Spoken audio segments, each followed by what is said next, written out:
मुक्काम होतो. दुसऱ्या दिवशी सकाळी सुग्रीवाने आपल्या 18 पद्म वानराच्या 4 तुकड्या तयार केल्या.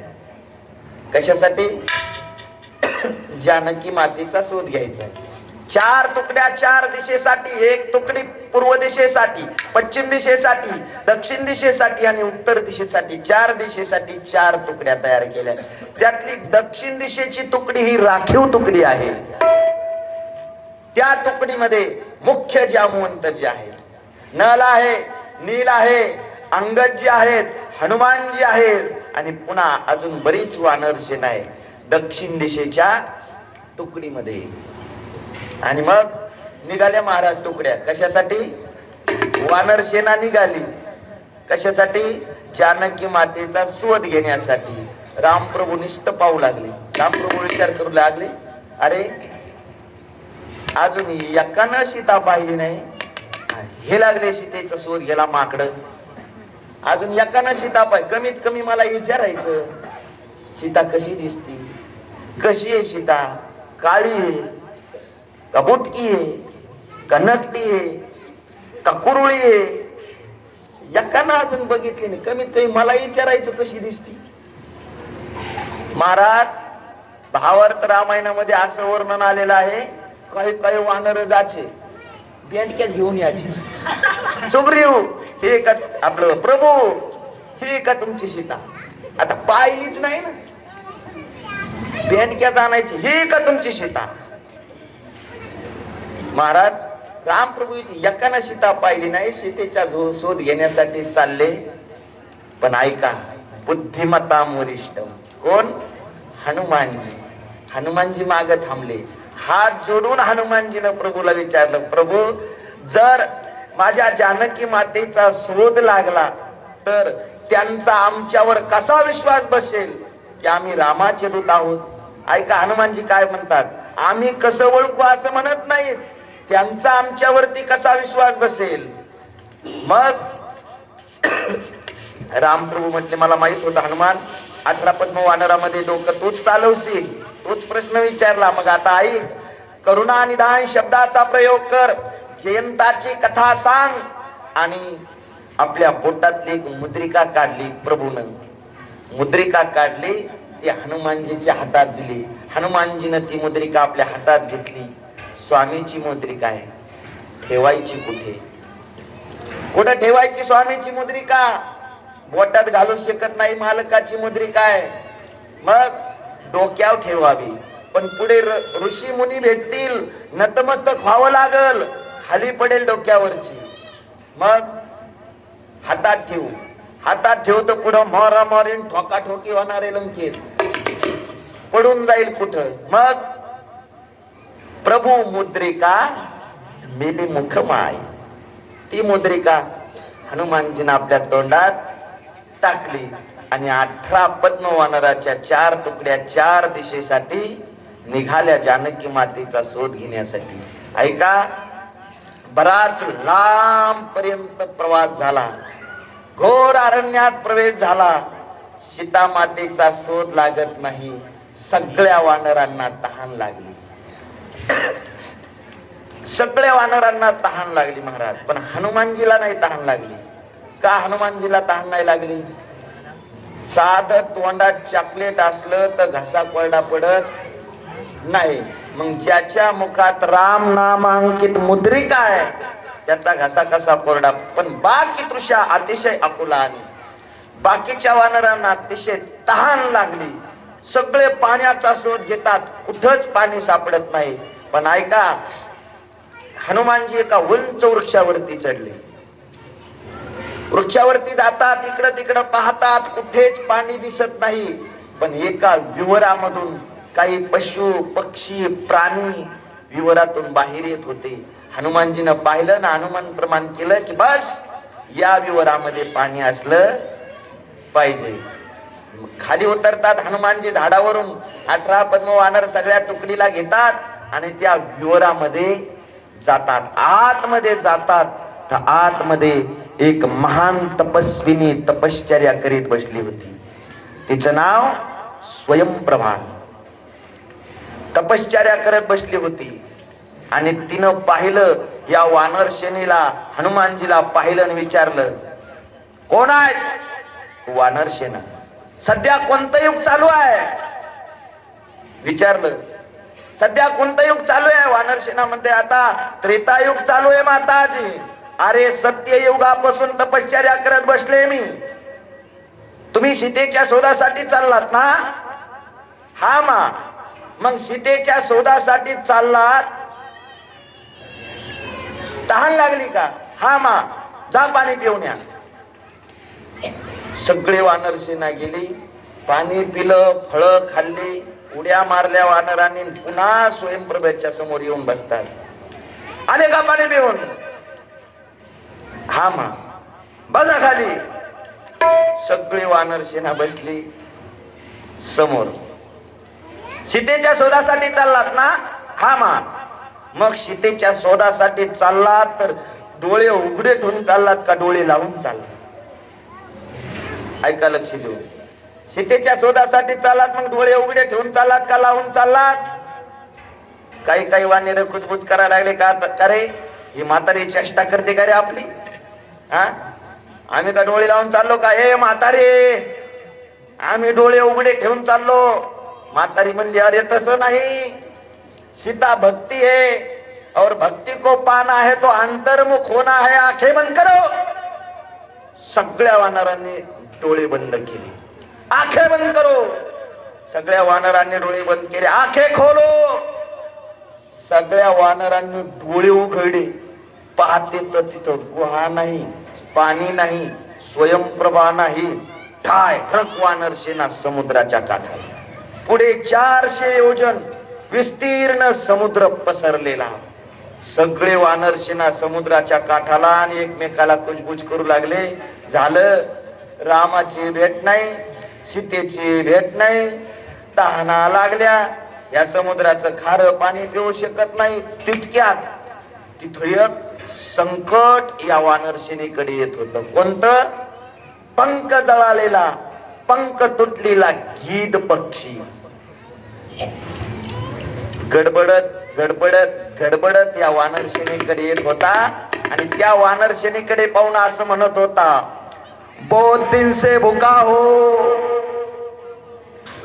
पूरे बंदर के खाता हो, भगवान ने हमारे लिए भोजन भेजा है. बहुत दिन से भूखा हो, पूरे बंदर को खाता हो. वानर सेना म्हणली, झालं, मिटला आता. म्हणले, रामाची भेट नाही, सीतेची भेट नाही, आणि हे आता खाल्ल्याशिवाय राहत नाही. वानर सेना म्हणे, आता हे आपल्याला खाल्ल्याशिवाय राहत नाही. आपल्यापेक्षा जटायू भाग्याचा रे मिळाला बिचारा राम कार्यासाठी. महाराज, त्या गीत पक्षानं जटायूचं नाव ऐकलं आणि ते गीत पक्षी थांबला. अरे थांबा थांबा थांबा, जटायूला ओळखता तुम्ही?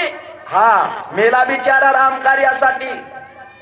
अरे थांबा, मी तुम्हाला खात नाही, कारण मी आणि जटायू आम्ही दोघ जण सख्खे भाऊ. माझं नाव संपाती. अरे एकदा आम्हाला सूर्याच्या रथाचे घोडे खाण्याची इच्छा झाली, मला आणि माझ्या भावाला जटायूला. कशाची? सूर्याच्या रथाचे घोडे. वालूरचे बटाटे वडे नाही, सूर्याच्या रथाचे घोडे खाण्याची इच्छा झाली. मी आणि माझा भाऊ जटायू आकाशात भरारी घेतली. उष्णता सहन न झाल्याने जटायू खाली पडला. मी एकटाच वर गेलो, आती जवळ गेले आणि माझे पंख जळून खाक झाले. मी समुद्राच्या काठाला येऊन पडलो. तिथं मैनाक मुनीने माझा सांभाळ केला.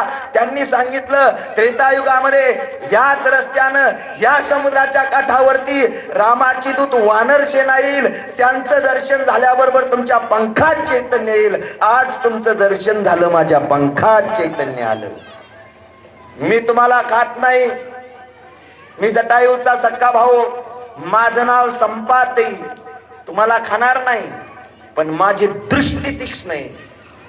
ऐका, संपाती सांगू लागला, माझी दृष्टी तीक्ष्ण आहे. ते बघा, मला इथून दिसतंय 400 योजन समुद्राच्या पलीकडे लंकेमध्ये, अशोक वनामध्ये, अशोक वृक्षाच्या झाडाखाली तुमची जानकी माता स्वतःच्या चरणाकडे दृष्टी लावून बसलेली आहे. एवढं जटायूनं सांगितलं. आपलं संपातीनं सांगितलं. संपाती निघून गेला. आता सगळ्या वानरसेनेच्या लक्षात आलं जानकी माता आहे आशुकोणामध्ये, पण कुठं? समुद्राच्या पलीकडे. आणि मग आता कोण जाईल समुद्राच्या पलीकड? सगळे गप्पा हाणायला लागले. मी गेलो असतो रे, मी गेलो असतो रे, पण उडी कोणीच हानी नाही गेलो, उड्डाण कोणीच करी नाही गेलो. जामवंतजी म्हणत होते अरे मी उडी मारली असती, पण आता म्हातारपणामुळे म्हातारे नाही का गप्पा हाणते दादाची. आमच्या काळात 2-2 पोती उचलीत होतो आम्ही सोयाबीनची. तुमच्या काळात सोयाबीन नव्हत्या,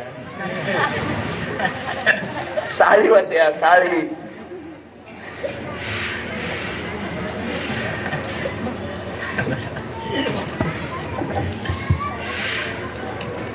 निश्चित चर्चा करायला पाहण्याला लागले. मी अंगदजी म्हणतात अरे मी गेलो असतो गड्या, पण मी जाऊ शकतो पण वापस येऊ शकत नाही. कस काय? तिथं रावणाच्या पोरानं अक्षय कुमाराची दृष्टी माझ्यावर आली की माझी अर्धी शक्ती खलास होती. मी जाऊ शकतो पण वापस येऊ शकत नाही. पण सगळे विचार करत होते. हनुमानजी काहीच बोलत नाहीत, कारण शांत बसले होते हनुमानजी. सावधरावर का सगळे शांत बसले होते हनुमानजी. मग जामवंतजी विचार करतात हनुमानजी का शांत झाले? हनुमानजी का शांत आहेत? जवळ येतात आणि जामवंतजी म्हणतात हनुमानजी राम काज लगी अवतारा. राम प्रभूचं काम करण्यासाठी तुम्ही अवतार घेतला हे ऐकलं हनुमानजीनं. राम काज लगी अवतारा सुनहु पवन सुत पर्वता. जय श्रीराम, जय श्रीराम म्हणून हनुमानजीनं पहाडासारखा देह धारण केला. वानरसेना खाली, सगळी वानरसेना नाचायला लागली. हातामध्ये गदा आहे सगळ्या वानरसेनेच्या. सगळ्या हनुमानजीकडे पाहतात आणि आता हनुमानजी उड्डाण करण्याच्या तयारीत आहेत. उड्डाण करतात. कसे उड्डाण करतात? एअरपोर्टाहून विमानाचं उड्डाण व्हावं, रामप्रभूच्या धनुष्यातून सरळ रेषेत बाण सुटावा. जी मी अमोघ रघुपती कर बाणा येई भाती चलिव हनुमाना. उड्डाण करतात, लंकेच्या दिशेने निघतात. पण ऐका, हनुमानजीचा मार्ग आहे तो भक्तीचा मार्ग आहे. भक्तीच्या मार्गात संकट आडवे येतात. भक्ती करणं सोपी आहे, भक्ती करणं अवघड आहे. संकट येतात. शुभानी कार्यानी बहुनी विघ्नानी. विघ्न येतात. मग हनुमानजीला वाटत विघ्न येतात. सुरुवातीलाच मैनाक नावाचा पर्वत समुद्रातून वरती आला. विचार केला त्याने, बस माझ्या दरबारातून जर रामाचे दूत जात असतील तर त्यांना विश्राम करण्यासाठी थांबवावं. मैनाक नावाचा पर्वत वरती आला. विनंती केली हनुमानजीला विश्राम करण्यासाठी थांबा. पण हनुमानजी स्पष्ट सांगतात जोपर्यंत माझ्या रामाचं काम होत नाही तोपर्यंत माझ्या जीवनात आराम नाही. प्रणाम केलेला आहे गोस्वामी तुलसीदासजी वर्णन करतात. हनुमान तेही परिसर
राम काज कीने बिनु मोही कहा विश्राम. हनुमानजीनं सांगितलं बस जोपर्यंत माझ्या रामाचं काम होत नाही तोपर्यंत माझ्या जीवनात आराम नाही. आणि ऐका, तिथून त्या पर्वताला प्रणाम करतात हनुमानजी आणि पुढे निघतात. ऐका आता लक्ष देऊन, सगळ्यांनी लक्ष देऊन ऐका बरं का. हनुमानजीचा प्रवास सुरू झाला. त्या समुद्रामध्ये पुन्हा एक संकट आलं. कोण? सुरसा नावाची राक्षसी. सुरसा नावाची राक्षसी आली. हनुमानजीच्या पुढे असं तोंड उघडलं, मैं खाते हो. लक्ष द्या, मैं खाते हो. हनुमानजीने हात जोडले, ऐसा मत करो मां, ऐसा मत करो मां. नहीं मैं खाते हो मां, ऐसा मत करो मां, मैं राम जी का काम करने जा रहा हूं मां. राम जी का काम होने के बाद में आपके मुंह में आ जाऊंगा, बाद में खा लो. नहीं मैं अभी खाती हूँ मां, ऐसा मत करो. नहीं मैं अभी खाती मां, ऐसा मत. नहीं मैं तो खाओ खाओ. जो जन तेही बदन पसारा. 4 योजनाचं तोंड उघडलं तिनं. कोण? सुरसा नावाच्या राक्षसनीनं. हनुमानजी तिच्या डबल जाड झाले. 8 कोस जाड झाले. खाओ खाओ खाओ. ती 16 योजन मुकतई थैयो तुरत पवन सुत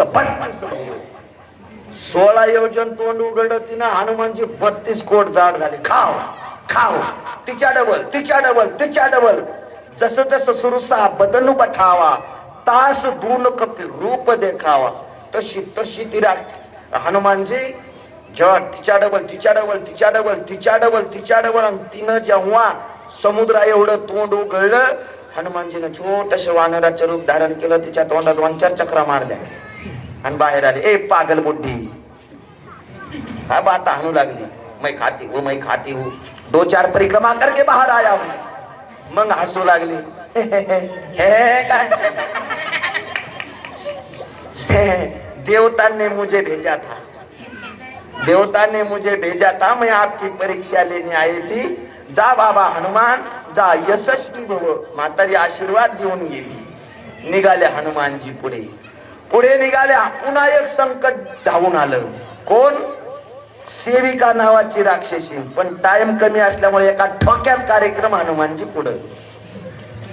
टाइम कमी, 4:45 वाजले. निघाले हनुमानजी पुढे. आता ऐका, हनुमानजीने विचार केला लंकेत प्रवेश करायचा, पण दिवसा नको, रात्र होऊ द्या. रात्र झाली. हनुमानजी खाली उतरले आकाशातून आणि प्रवेश करायचा लंकेत. तर गेटवर लंकिनीनं अडवलं. हनुमानजीनं छोटस वानराचं रूप धारण केलं. मसक समान रूप कपिधरी, मच्छरा एवढं रूप धारण केलं हनुमानजीनं. पण गेटवर लंकिनीनं अडवलं. काय कडे कोट बंदोबस्त असेल रावणाकडे. मच्छरा एवढं सुद्धा हनुमानजीला अडवलं. ए चोर. लंकिनी हनुमानजीला म्हणते, ए चोरट्या. राग आला हनुमानजीला. हनुमानजी म्हणतात, ए लंकिनी मला चोर म्हणते? अरे घरात चोर तर तुझा मालक आहे. माझ्या मालकाला चोर म्हणतो. जी धावली लंकिनी हनुमानजीवर, हनुमानजीवर जशी धावली, हनुमानजीने एका ठाक्यात खाली पडली नाशी वाकत वाकतच उठली. लंकिनी वाकत वाकतच उठली. म्हणू लागली, तू हनुमाने का रे? तू हनुमाने का रे? हनुमानजी म्हणतात, अरे मी तर पहिल्यांदाच आलो इथं. हिनं कस काय ओळखलं? कस काय ओळखलं? नाही तू हनुमाने का रे? अरे पण तू ओळखलं कस काय? मग तिनं सांगितलं, अरे बाबा काही दिवसापूर्वी काही वसाई आल ते आमच्या रावणाचं भविष्य बघायला, आणि ते भविष्य पाहून वापस जाऊ लागले. मी त्याला विचारलं कस काय आपल्या राजाचं भविष्य? त्याईनं मला सांगितलं थोड्या दिवसात आपला राजा रामाच्या हातून जाणार आहे, पण राम यायच्या आधी शब्दावालं वानर येणार आहे, त्याचं नाव हनुमान आहे. म्हणून मला लक्षात आलं तूच हनुमान आहे का रे? हो मीच हनुमान आहे. जाऊ का? जाय बाबा जाय. दरवाजा उघडून द्याला तिने. आतमध्ये प्रवेश. हनुमानजी रात्रभर फिरतात, पूर्ण लंका पिंजून काढतात, पूर्ण लंका पाहतात. जानकी मातेचा शोध नाही. रात्र पूर्ण झाली, पण गोस्वामी तुलसीदासजी म्हणतात हनुमानजीला त्या ठिकाणी मंदिर मंदिर प्रतिकरी जोधा, देखी जहा तहा अगणित योधा. प्रत्येक घर हनुमानजीला मंदिरासारखी दिसायची लंकेत. प्रत्येक घर मंदिरासारखी बाहेरून बघितलं तर, पण आतमध्ये देखे जहा तहा अगणित योधा. आतमध्ये मदिराप्राशन, मांस भक्षण त्या लंकेमध्ये. पण दुसऱ्या दिवशी सकाळ झाली, सकाळी हनुमानजीला असं एक घर दिसलं. अतिशय सुंदर घर आहे. बस दारामध्ये तुळशी वृंदावन आहे. धनुष्याचं चक्राचं चित्र भिंतीवरती काढलेलं आहे. हनुमानजी विचार करतात, अरे संपूर्ण नगर राक्षसांचं आहे, पण इथं तुळशी वृंदावनवाला बाबा राहतोच कसा? लक्ष देऊ नका, इकडे तिकडे लक्ष जाऊ देऊ नका. हनुमानजी म्हणतात, अरे एकच घर असं आहे ज्या घराच्या पुढे तुळशी वृंदावन आहे, हिरवीगार तुळस आहे. हनुमानजी विचार करतात, सबुर लंका निशिचर निकर निवासा, यहा कहा सज्जन कर बासा. संपूर्ण नगर राक्षसाचा आहे, पण इथं हरिभक्तपरायण महाराज राहतोच कसा? आपली फसवणूक तर नसल? हनुमानजी म्हणतात आपली फसवणूक तर नसल. म्हणजे तुम्ही बघा, काही काही माणसं घरापेक्षा त्यांची तुळशी वृंदावन चांगला असतं. मार्बलच्या तुळशी वृंदावन अतिशय छान सुंदर तुळशी वृंदावन, हिरवीगार तुळस. असे दारात तुळस पाहून असं समजायचं नाही की घरातले सगळे वैष्णव वारकरीच असतील. कस काय? आंगन में देखे तो तुलसी का कुंडा और फ्रिज में देखे तो कोंबडी का नाही, मुर्गी का है का नाही? ऐका, आपली फसवणूक नसल मग बरं. या घरात कोण राहतो काय माहित नाही हनुमानजीला, पण त्या घरातला सद्ग्रस्त जागा झाल्यावर काय करतो आपण पाहावं. म्हणून हनुमानजी दरवाजा आत लपून बसले. ते घर होतं बिभीषणाचं, साधूचं घर होतं. बिभीषणजी जागे झाले. बिभीषणजी जागे झाले आणि जागे झाल्याबरोबर काय केलं बिभीषण? राम राम ते सुमेरन केला, राम राम ते सुमेरन केला, राम राम ते सुमेरन केला, राम राम ते सुमेरन केला, राम राम ते सुमेरन केला, राम राम ते सुमेरन केला, राम राम ते सुमेरन केला, राम राम ते सुमेरन केला. हृदय हर्ष कपे सजा, हृदय हर्ष कपे सजा, श्रीराम श्रीराम जय राम, श्रीराम श्रीराम जय राम,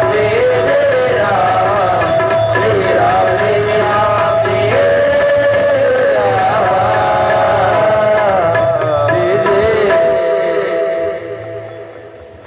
हनुमानजी दरवाजापाशी बसले.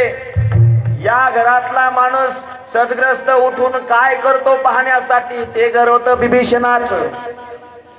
बिभीषणजी जागे झाले आणि काय केलं बिभीषणाने जागे झाल्याबरोबर? राम राम तेही सुमिरन कीना. राम राम राम राम राम असं भजन करायला लागले बिभीषण. सकाळी उठल्या बरोबर लक्षात आलं हनुमानजीच्या, हे साधू आहेत, भगवंताचे माझ्या भक्त आहेत. पळतच गेले हनुमानजी आणि बिभीषणाला कडकडून जाऊन भेटले. बिभीषणाची हनुमानजीची भेट झाली आणि पहिल्याच भेटीत हनुमानजीनं बिभीषणाला विचारलं, का रे बिभीषणा, अरे संपूर्ण गाव राक्षसाच आहे, संपूर्ण नगर राक्षसाच आहे, तर तो काकडा हरिपाठ ज्ञानेश्वरी पारायण कसं चालतं रे बाबा इथं? म्हणजे अरे संपूर्ण नगर राक्षसाचा आहे, तर तू एकटाच महाराज कसा राहतो याच्यात. आणि मग विभीषणाने सांगितलं, हनुमानजी सुनो पवन सुत रहनी हमारी. ऐक हनुमान, मी कसा राहतो या राक्षसाच्या कुळात. सुनो पवन सुत रहनी हमारी 32 समूह मन जीव बिचारी. हनुमान 32 दात असतात, 32 दातामध्ये एकट्या जिभेला राहावं लागतं. तसा हनुमान हे राक्षस आहेत आणि या राक्षसांच्या मध्ये मला एकट्याला राहावं लागतं. एका मिनिटात हनुमानजीनं खुश केलं विभीषणाला. विभीषणा मरेपर्यंत जिभ शिल्लक राहते, दात वाटणच पडतात. मरेपर्यंत राहत नाही, दात अगोदरच पडतात. मग हे राक्षस सगळे आधीच जाणार आहे, जिभच लंकेचा राजा होणार आहे. म्हणजे तो लंकेचा राजा. खुश केलं विभीषणाला. मग आता हनुमानजी म्हणतात, विभीषणा आपण आता भगवंताचे भक्त आहोत दोघं बी. आपण सीता मातेला आणि रामप्रभूला दोघही मायबाप समजतो, बरोबर आहे. मग आजच्या कथेत आपली माता कुठे ते सांग. सीता माता कुठे या लंकेत ते सांग. उद्याच्या कथेत बाबाला मी इकडे घेऊन येतो. म्हणजे कोणाला? रामप्रभूला. आज माता अशोक वाटिकेत सांगितलं. कोणा? विभीषणाने हनुमानजीला. मग हनुमानजी अशोक वाटिकेत आले. ज्या झाडाखाली जानकी माता बसलेल्या होत्या त्या झाडावरती छोटस वानराचं रूप धारण करून हनुमानजी बसले. खाली जानकी माता आहे आणि तिथं महाराज कोण आलं होतं? रावण. आणि जानकीला मातेला म्हणू लागला, ए सुंदरी, ए सुंदरी, मेरी तरफ देख, फक्त माझ्याकडे पाय, फक्त माझ्याकडे पाय. तुला मंदोदरीला सुद्धा तुझी दासी बनेल, फक्त माझ्याकडे एकदा पाय. महाराज जानकी मातेनं वाळलेली गवताची काडी अशी डोळ्यापुढे घेतली. सांगितलं, ए लंकेश, कमल सूरज से खिलता है, आग से नहीं. मेरा श्रीराम सूरज के समान है, तू आग के समान है. अपमान केला, रावणाचा सहन झाला नाही अपमान. तलवार काढली रावणानं, मारणार. हात धरला मंदोदरीनं, रावणाच्या पत्नीनं मंदोदरीनं. म्यान करो तलवार, आप जैसे सूरवीर को महिलां के ऊपर हत्यार उठाना शो, म्यान करो. आणि मग तलवार ठेवून दिली. रावणानं सगळ्या राक्षसनीला सांगितलं, हिला भरपूर त्रास द्या. 15 दिवसात शरण आली पाहिजे, 15 दिवसात वध झाली पाहिजे, नाही तर शिरच्छेद करील तुझा. असा दम देऊन रावण तिथून निघून गेला. आणि ऐका आता, राक्षसनी जानकी मातेला अशोक वाटिकेत त्रास देऊ लागल्या. तिथं एक त्रिजटा नावाची राक्षसी होती. त्रिजटा, तिनं मध्यस्थी केली, सीतेला मदत केली. राक्षसनीला सांगितलं, अगं त्रास देऊ नका हिला, खूप वाईट स्वप्न पाहिलंय मी, काय खरं नाही या लंकेच, वाईट स्वप्न पाहते मी, त्रास देऊ नका. आणि मग निघून गेल्या राक्षसनी. आणि आता त्रिजटा आणि जानकी माता दोघीच जणी आहेत. रात्र झाली, दोघीच जणी आहेत. आणि जानकी माता त्रिजटेला म्हणू लागली, त्रिजटा, त्रिजटा, आता मला माझ्या स्वामीचा विरह सहन होत नाही. किती दिवस राहू? आता मला माझ्या स्वामीचा विरह सहन होत नाही. बस मला आग्नी दे, आग्नी दे माते, त्याद्वारा मी स्वतःला जाळून घेते, आग्नी दे. त्रिजटीनं सांगितलं, सीते, लंकेत सगळं मिळतंय ग, पण अग्नीचा दुष्काळ आहे. वरून हनुमानजी म्हणजे थोडं थांब ना म्हातारे, सगळे तिकडं अग्नीचाच सुकाळ होणार आहे. बर, त्रिजटा निघून गेली. रात्र झालेली आहे. अशी वंजळ केली जानकी मातेने, अशी वंजळ केली. आकाशात तारा होत्या. ताराकडे पाहिलं, विनंती केली, ए तारानो, अरे एक तरी तारा माझ्या वंजळीत पडा, त्याद्वारा मी स्वतःला जाळून घेते. अशी वंजळ केली. वरती हनुमानजी होते झाडावर बसलेले. तेवढ्यात हनुमानजीनं प्रभूनं दिलेली मुद्रिका, ऐका, प्रभूनं दिलेली मुद्रिका बरोबर सोडली ती जानकी मातेच्या वंजळीत येऊन पडली पाहिली, ओळखली जानकी मातेने, ओळखल्या बरोबर जानकी माता म्हणते, कोण आहे हा मुद्रिका आणणारा? कुठून आली आहे मुद्रिका? माझ्या स्वामींची मुद्रिका आहे. कोण आहे तू? माझ्या पुढे का येत नाही? तू माझ्या पुढे प्रकट का होत नाही? त्यावेळेला हनुमानजी प्रगट नाही झाले. मग अख्ख्या रामायणाला सुरुवात केली. राम कहाणी सुनो रे राम.